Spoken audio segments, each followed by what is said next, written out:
So I've been in the industry 25 years, so if you ask me what the pace of diversity and inclusion has been in the business, I'd say for the last 20 years it's been far too slow, fundamentally slow. But what you've seen in the last 5 years is a real acceleration in terms of pace and change and ambition to change, and those things are really important to the industry.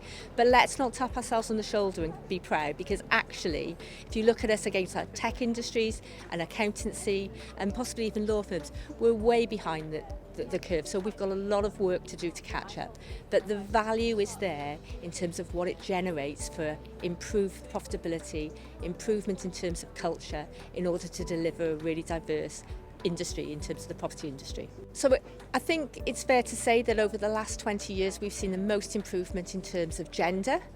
I wouldn't say that we've solved gender, but certainly we're seeing coming into the industry at the beginning, we're seeing 50-50. What we've now got to do is really work hard in terms of ensuring that we can translate that into the boardrooms of our property industry so that we absolutely improve that.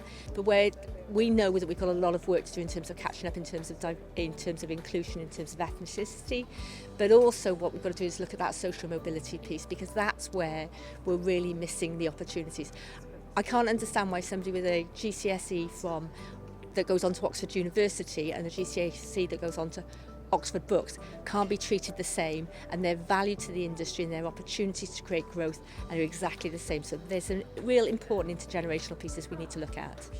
Crikey, where do I think we need still significant change? There's two places we need significant change. We need to ensure that actually we are allowing the middle management to manage inclusively so that we can really drive that and accelerate that change.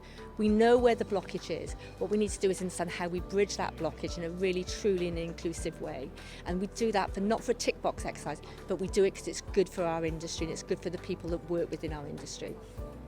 Forums like today are so critical to our ability to accelerate speed and pace in terms of change. Real Estate Balance is 100% committed to networking and creating and supporting these sorts of environments.